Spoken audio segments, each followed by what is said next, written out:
Good morning. Welcome to our second day of the Education Resource Summit. I will be hosting the session today, the morning session today on ALS Advocacy for All, Understanding ALS Policy and Taking Action. My name is Ben Lehman. I oversee the accessibility services at ALS United Greater New York, including assistive technology, home access, and our equipment loan program. With us this morning is Tony Heyl. He is the Director of Communications and Public Policy at ALS United Mid-Atlantic, where he has led advocacy and communication initiatives since 2011. He has successfully secured funding and legislative wins for ALS care and research in Pennsylvania, New Jersey, and Delaware. Tony joined ALS United Mid-Atlantic after losing his grandfather to ALS in 2007, and he understands the impact that ALS has on an entire family. Also with us this morning is our own Tiffany Card. She's the Director of Communications and Advocacy at ALS United Greater New York, leading strategic communications and advocacy since 2020. She's played a key role in strengthening the organization's advocacy efforts and advancing state initiatives. With over 15 years in advocacy and government relations, Tiffany has served as Chief of Staff in both the New York City Council and New York State Assembly. I'll leave it to Tony and Tiffany. Good morning, everyone. Thank you for having us, and thank you for being part of this session. Good morning, Tony. Good morning, Tiffany. Thanks for everyone for having us, and I'm excited to talk about advocacy and empowering our patients and families to support programs for people with ALS. Great. I'm going to share my screen and we will get started. Okay. So ALS Advocacy for All, Understanding ALS Policy and Taking Action. So we're just going to kick off and talk about what is advocacy. It's just public support for or recommendation of a particular cause or policy. So many of you may have actually already been involved in advocacy, whether you knew it or not. If you like something, or you're for something, or you're against something, and you're making that public, you are taking part in advocacy.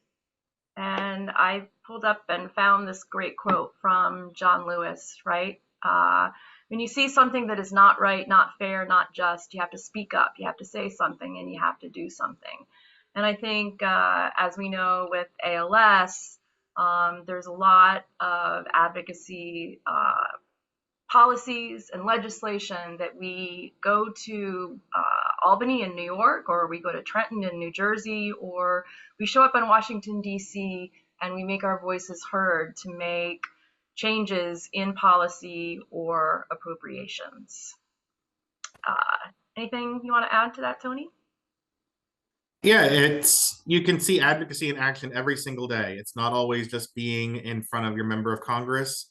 As Tiffany said, sometimes it's just sending your recommendation through an email or talking to a staff person. Sometimes it's just advocating on behalf of someone you know who has ALS or anything else, or advocating for better sidewalk access.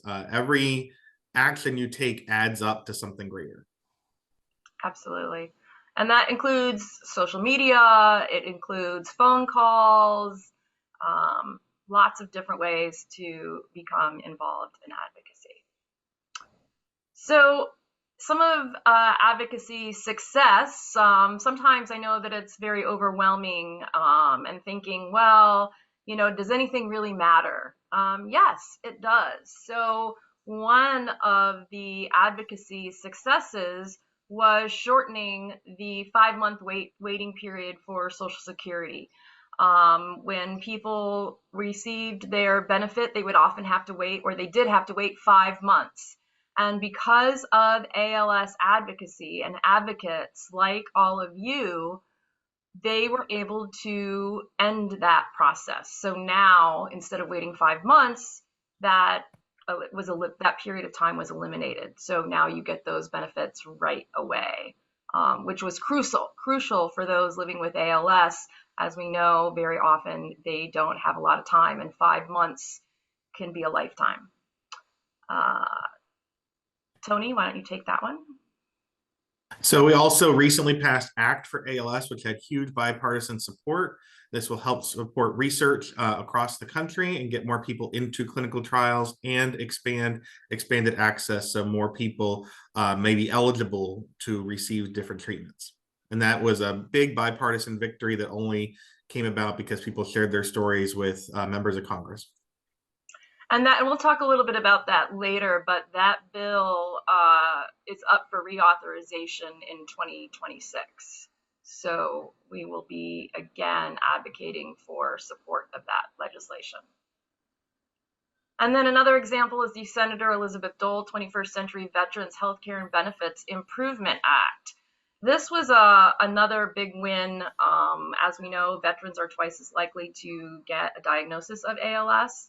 And this was in large part due to advocacy and, like Tony said, people sharing their stories and talking about their concerns and ways that the VA needed to improve in order to get benefits to those living with ALS.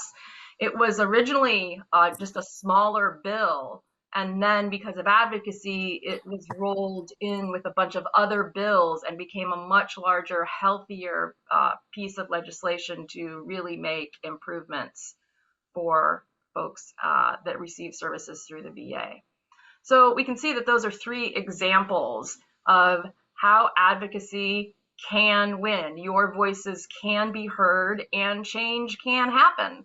I know sometimes that we sort of lose sight of that and that it feels like it may take forever for change to occur, but it's good to see that with the advocacy from all of you, we can make good change.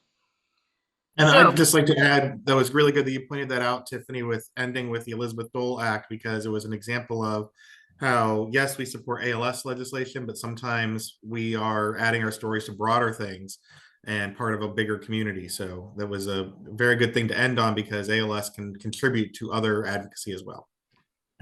Absolutely, and that's a great point, and we'll talk about that. While we tend to focus on legislation that directly has an impact for those living with ALS, we are looking at other things that cross over into other disease space, and as well as other issues that affect a greater whole. So where are we in 2025? We're at the 119th Congress, and the White House and Congress is controlled by one party. That's not unusual. That's happened before. So it's not a good thing or a bad thing necessarily. What is different is that in the first 100 days, 143 executive orders were signed. And so what we're seeing is a really fast moving agenda. And we're also noticing that a lot of these executive orders are being tested in the courts. And so what's making our job and sort of the climate around us a little difficult is to know what exactly is happening and where we need to take action and what we need to do.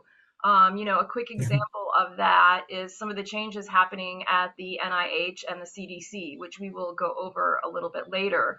You may have heard that for the grant funding, there's a cap on how these dollars are donated and used by universities who do research. And for most part, that funding goes for research, but it also goes for the building, for maintenance, for all these other pieces. And these executive orders have sort of stopped how these universities are able to use that funding. But that was sent to a court, and now a court is deciding whether or not that executive order can actually be followed through on. So we have a lot of examples of things that are happening really fast and stopping, and fast and stopping. So it's a little frustrating, I know, but we'll get through it. So we've also are seeing actually, Tony, if you want to, I know we were just talking about this recently, some of the halts in research funding from universities. Yeah, and I'll point out that this is an example of collaboration between ALS organizations in terms of advocacy. We've been talking with other ALS groups. We are united, not just ALS United Greater New York, but ALS United Mid-Atlantic, but I am ALS and Les Turner, ALSA, all sorts of groups to work on this issue. With reduced staffing at federal agencies, including Social Security Administration, HHS, NIH, CMS, there's all these alphabet soup, as they call them, organizations, but they're all very important. And this could halt or delay research funding. It will cause universities to lay off staff, or even if they don't lay off staff, where people will decide they're going to go into another field or go into private industry because it's not a certain way of working. I'm sure you wouldn't want to work in a place where you don't know if you'll have a job in 3 months. You're going to find other work. These proposed cuts to health funding and changes are having a direct consequence to scientific research and healthcare access right now. It's not something where we are worried about, well, in a couple of years, will this be a problem? Or will this legislation be good or bad? It's something that's really concerning right this minute. And I know that the advocates at our organizations are trying to assist and amplify our stories from our ALS community about how serious this is. I think I would also add this idea, typically, so when perhaps, if the House has one party and the Senate has another party, and then maybe there's the president who is one of those two parties, when you're doing advocacy and you're working on pieces of legislation, when you've got sort of that bipartisan support and you're going to both parties to advocate for legislation, you're not really relying on one party to make those decisions. And so you get this bipartisan support. As we know, ALS doesn't care what party you prefer or what party your political beliefs on. ALS is, it's a bipartisan disease. And so right now, one thing that does make things a little bit different, with one party totally in control, your representative, if it's from the minority party, may not have a lot of power right now and may not be able to help out in a lot of ways. They are not the controllers of the committees. They aren't going to be controlling what bills come up for votes on the floor. So that can make things a little bit challenging. Just so I understand that sometimes that can be a little bit frustrating, but we'll also use this as an opportunity to do things that maybe we couldn't do otherwise. And we'll talk more about that as we go along. So one of the first things that ALS United, along with 29 other organizations, we signed on to an appropriations letter. So this time of year is when Congress starts talking about their budget, and they're looking at everything. So every year they reevaluate where they want to spend their money and what they value, because where you put your money often shows what you value. And so we all met and discussed, what we wanted and what we needed. What did the ALS community need with regards to appropriations for fiscal year 2026? The budget technically starts from October 1st and runs through September 30th. That's the budget season. For the last several years, the budgets have not kind of worked that way, and Congress ends up passing something called a continuing resolution, or a CR, and that basically says we can't agree on where we want to spend money, so we're just going to keep it where we were, and sometimes those last 3 months, sometimes those last 6 months. So currently, that's what we have right now. A CR was passed that will get us at the same level of spending through September 30th. So the dollars that we're talking about would be what we need for October 1st of this coming year. So $80 million for ALS research at the Department of Defense. This is double what is currently being funded right now for the CDMRP program.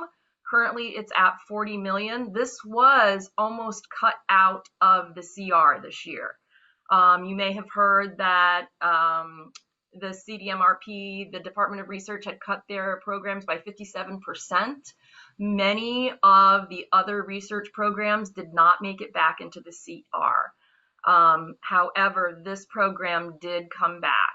We are requesting $80 million in this program because that's how many programs were submitted that had the promise for research, and yet they only had $40 million to give out. So we know that there are many more research projects out there that could be funded if Congress could just put the money towards those pieces.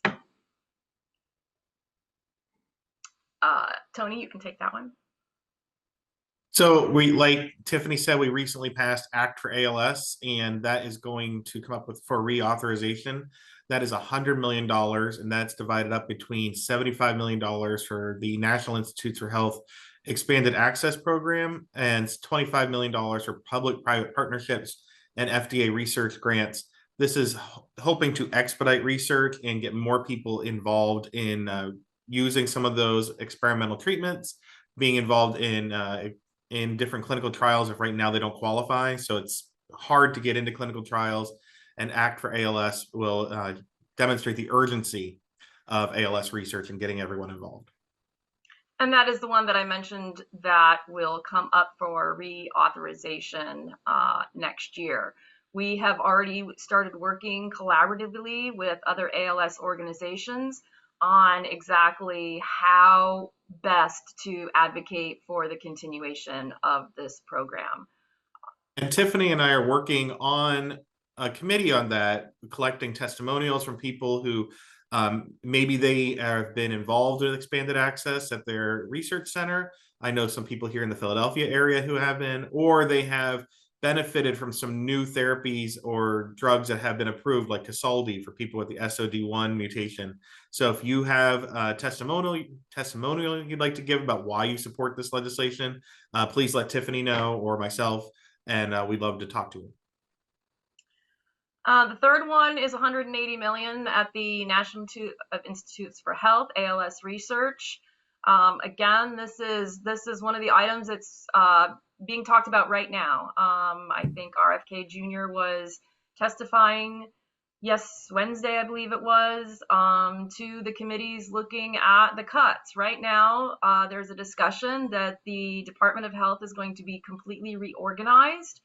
We're not exactly sure how that's going to look at the moment. It might benefit us. We just don't know at this point. I mean, we are hearing of cuts to the CDC and to the NIH, but we don't know exactly what those look like yet. And I'll add, I just received emails from some of our researchers about how some of the current problems with the delays in funding from NIH and HHS could mean that the work that's done this year is just work that was approved last year. So they're going to be backlogged in terms of those programs. So this $180 million will be able to maybe fund research that they want to start doing this year that's delayed. So it's very essential to get done. Yeah. And then the last one is the $15 million for the CDC ALS research for the National Registry and the Biorepository. Unfortunately, we are hearing directly that this program is on the chopping block. Right now, it's funded at $10 million.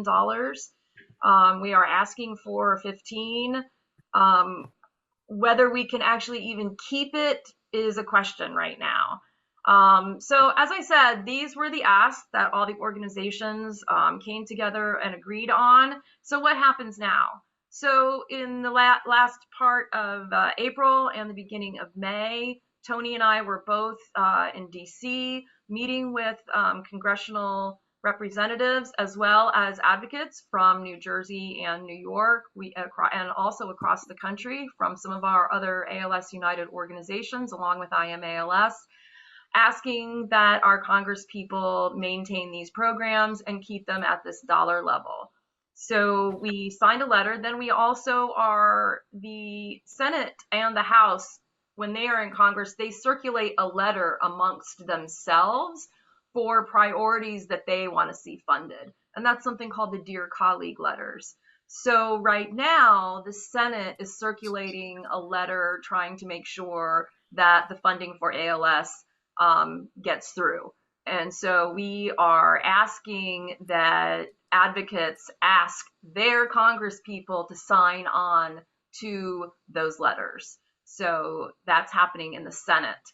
A similar letter already happened in the House. They don't necessarily always match up in timing, but that's where we are. So it's not just sort of a one and done. We are constantly going through sort of different legislative procedures in order to guarantee and continue funding for ALS.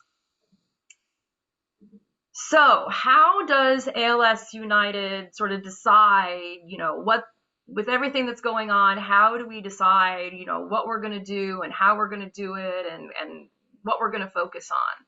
So in December of 2024, I think it was maybe actually November of 2024, all ALS United organizations, which there are 15, sent out an email requesting with a survey and requesting information. What did folks living with ALS, what did caregivers need from their legislation? What were they interested in? What were they concerned about? And as you can imagine, there was a wide range of answers. But we took all that information and we noticed that everything sort of fell into 3 buckets. So one was expanding research and trial access. The second was enhancing financial support systems. This is not just for folks living for ALS, but this is also for caregivers. Lots of legislation looking at how do we in this country honor and respect caregiving across the board, and how does that change your financial status when you probably started out, thinking that you were going to retire at a certain age with a certain amount, and now that could be depleted, and what do you do now? So looking at how can we support folks through that, and then also improving healthcare and access to coverage. And so that's what we look at when we decide what pieces of legislation we're going to support or what pieces of legislation we're going to oppose because something may be harmful to those living with ALS or to those who are caring for them. Tony, do you want to add to sort of that process and what we found out in the survey? Yeah, and one of the things that we're working on is to make sure we're always listening to our advocates and our patients and families and caregivers. So there may be legislation that comes up on a federal or state level that we have not provided an opinion on, and then we hear from somebody and they say we really are concerned about this caregiving bill or about this these Medicaid cuts or this budget. And so then we can investigate and empower them to be good advocates and then connect them with legislators. Maybe there's something that we do have our name on and we're there in Washington, D.C. or in state capitals to advocate for that particular bill or issue. And maybe there's something where we're going to partner with other organizations so it can be more powerful together. But this is not something where we define our priorities in February and then that's it. It's always growing and listening to our community. And that's something we're able to do now with greater collaboration, both with our other ALS groups and collaborating with our clinics and with our patients and advocates. Yeah, and I think that's exactly right. We are taking our lead from the people living with the disease and from the caregivers. They're telling us what they want us to work on. It's not the other way around. And so that is something that we're really committed to.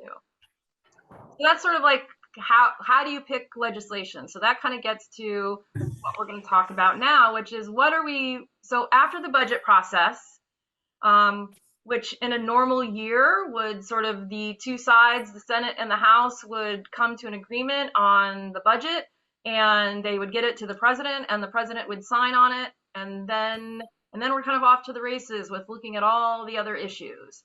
Right now, what we're hearing is that the House and the Senate may not be able to agree on a budget, and it may come down to September 30th again, as it has for the last several years.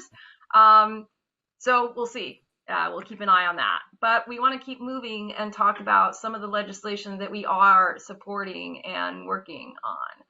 And the first piece is the Credit for Caring Act of 2025. So this would provide a federal tax credit up to $5,000 for working family caregivers.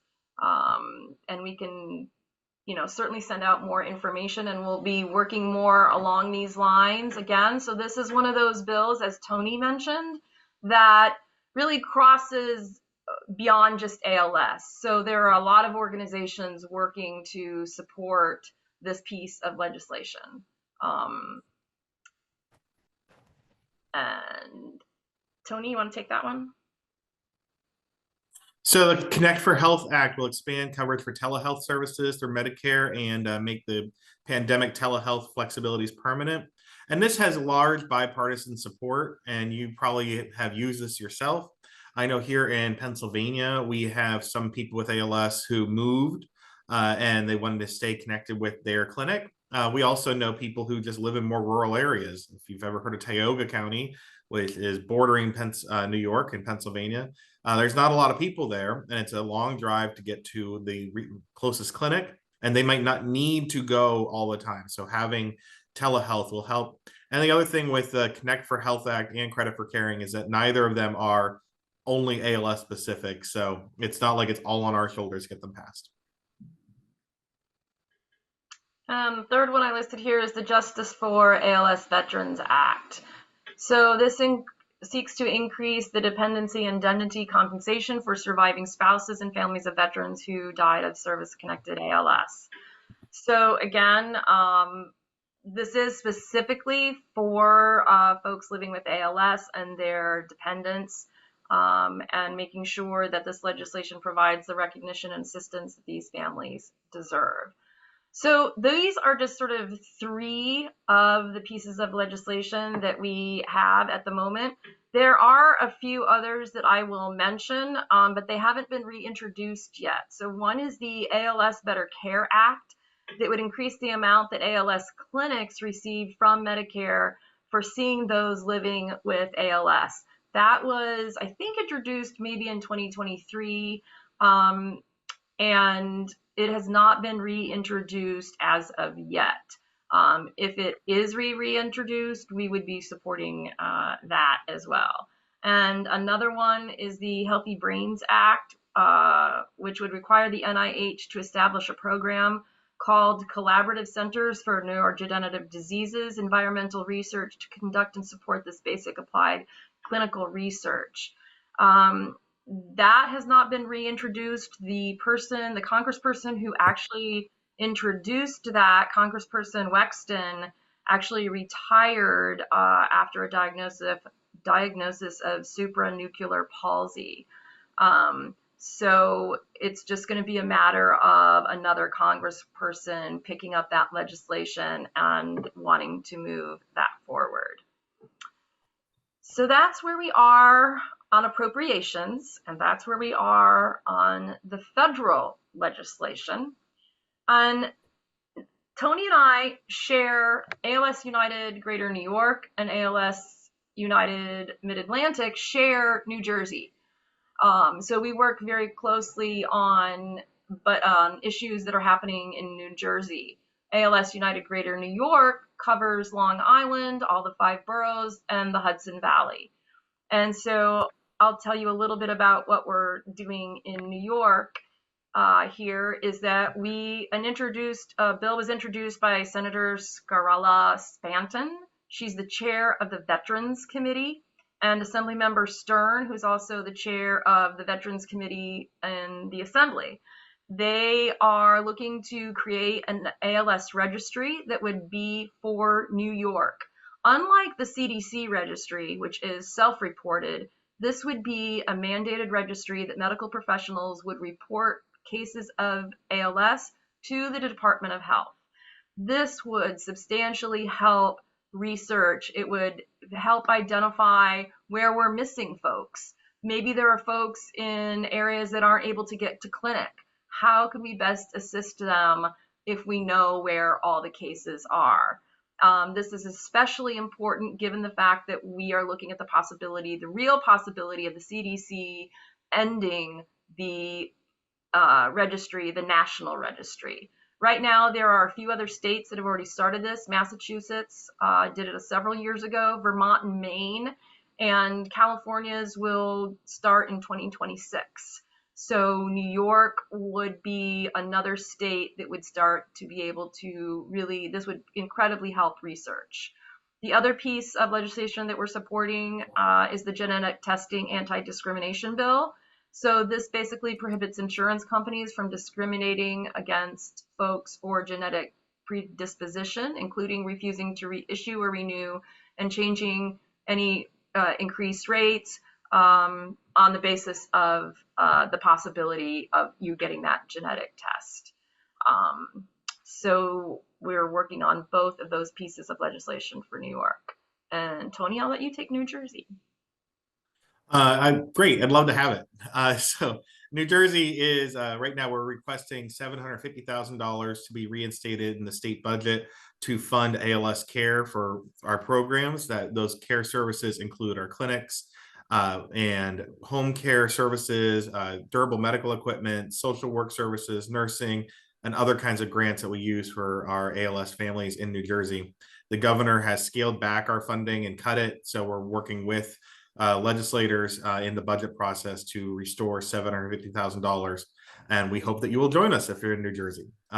We're also working on an ALS registry bill in New Jersey that Tiffany's really led the work on, and that's been introduced by Assembly Member McCoy and Senator Gopal. It passed the Assembly, and we feel very confident that when it gets a vote, it will get there.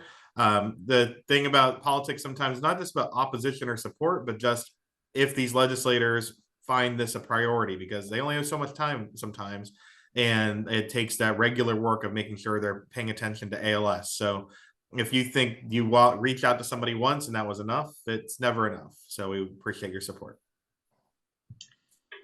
And that takes us to questions. So Ben, if you have any questions, we're happy to try to answer them. And if we don't answer them for you today, we will do some digging and we'll get some research. We'll do some digging on our own and figure out the answer, because Tony and I don't know everything. Well, it certainly sounded like you did. Thank you very much for an extraordinarily thorough presentation in the contained time that we had. Yeah, there are a few questions. One is, a reference to given the targeting of Medicaid and Medicare by the current administration, what is the best place to be? I think what their meaning is, what can we do? So we are seeing right now specifically Medicaid and SNAP, which is the two programs that definitely look like they're being targeted. As I said before, the best thing to do really is to be calling your congressperson and explaining what you need, why you need it, and how these cuts would have impact on you, on your family, and on your loved ones. People always ask, does that really matter? It does.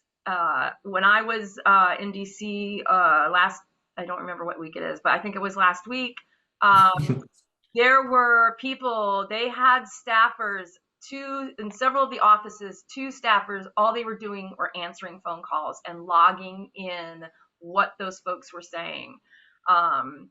And so really it does make a difference.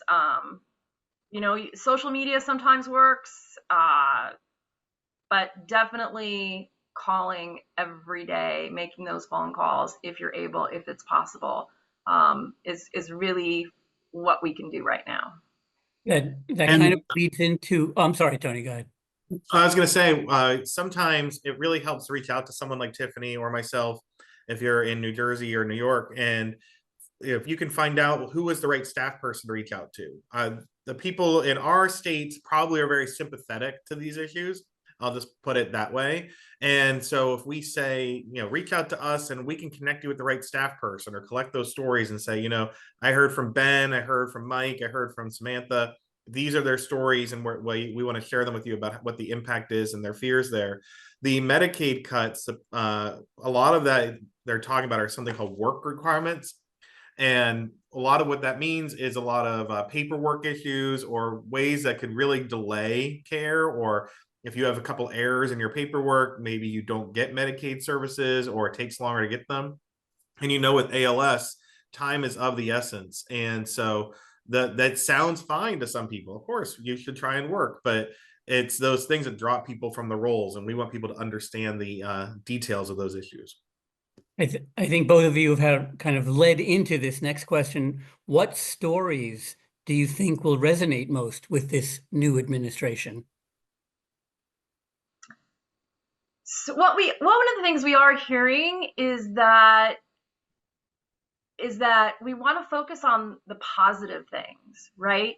So an example that I heard that made a lot of sense is many of you have heard of Dr. Bedlack, who is a doctor from Duke. And one of the things that he was talking about is really sharing the positive things that the funding has done, right?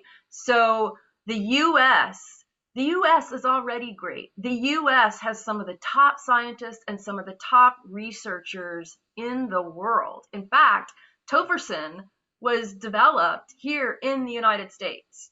And so in order to keep America great, we need to fully fund all of this incredible research that is happening at American universities. We need to continue to fund all of the scientists that are working night and day to solve and to come up with treatments and cures for ALS. So if we can focus on the stories of the things that we've been successful at, instead of sort of kind of focusing on the negative, I think that's a key piece that will really work and resonate with folks. Yeah, I always break up my conversations as story, hope, and plan because we're storytelling creatures. I will say one of the details that does impact a lot of people on a state or federal level is understanding the positive budgetary impact that we have. That living with ALS is expensive for both the person living with ALS and their family overall. I had a family in Pennsylvania, a nice person, Dana, who lost her husband to ALS, and she said that it cost them over $300,000 in the time that he had that disease. And so if we can end ALS, if we can get an effective treatment, that's going to save money in so many other ways. So research is an investment into a more affordable future for people who don't have to live with diseases like ALS. Maura asks or says, this was an amazing presentation. Thank you. What is the best way to reach out to you? How do you recommend getting involved as a family member passionate about advocating? So on our website, there is a link to sign up to become an advocate. So highly suggest just go to als-ny.org and go to the advocacy section, and you will see how to sign up to become an advocate. That is really the best way to make sure that you're getting all the latest information. Also on the website under legislative priorities, you'll see a lot of what we just spoke about broken down into federal and state sections. And if you click on New York, you'll see that you can take an action by asking your representative to co-sponsor the ALS registry legislation. And the same thing for New Jersey. You can click on the section for New Jersey and take action through there as well. Those are some of the easy ways to get involved right now. And our website is alsmidatlantic.org, and my email is tony@alsmidatlantic.org. With so many organizations going to AI and companies going to like an AI chatbot, if you reach out to either of our organizations, you're going to end up talking with Tiffany or myself, most likely, a real person. You made reference to this early in the presentation, Tiffany, and just wanted to kind of highlight one last question. Given that one party controls Congress and the White House, how can those not in power assist the ALS community? Oh, that's a great question. I think one of the ways, and again, we kind of talked about this last week at the conference that I was at with IMALS, is that even though there is a party who does not have much power right now, they still have a voice, and they still have a voice that's heard on media, on social media. And getting those people to use their platform to talk about ALS is crucial And it's one of the ways that we can keep ALS at the forefront of all these funding conversations. So for example, I think, Tony, didn't you say that Senator Cassidy mentioned ALS during the hearings the other day? But getting the representatives to, anytime they're in front of a microphone, making sure that they're talking about ALS, making sure that they are, every time they're going on a talk show, every time that they're being interviewed by the news, is they can share the stories of what is happening and how these cuts will impact those living with ALS. That is one thing that they still have. They may not have much legislative power, but they do have the power of who they are, and they can be a voice helping to raise awareness. That's one piece to that, I think. Yeah, and there's a lot of people in politics who want you to feel powerless, but you're not. And your stories really do make a difference. And I'll also say that in the House, it's a very small majority that they have. So the people you talk with today who are in the minority, there's a very good chance that in a year and a half, they'll be in the majority. So you're not just thinking about this current Congress, but the next one, and then one after that. Like, who you meet today may be a first-time lawmaker, but they end up becoming the chair of a committee. The President Joe Biden was a senator for a while, and he knew about ALS years ago before he became vice president or senator. So you're talking to them throughout the journey of their whole legislative career. And so, like Tiffany said, they bring things up in committee, but just contacting their offices and making sure, hey, you're going to be the key vote on this issue. Do you want you to be the one final vote to slash this program or to deny this research? And they're going to think differently of it if they hear from a constituent. If there are no, I don't see any other questions. Thank you, Tony and Tiffany. Wonderful presentation. I do want to mention that the next presentation is at 10:45. Jessica Batone, a speech language pathologist, will be speaking on navigating speech and swallowing while living with ALS. Thank you for joining us this morning. Thank you.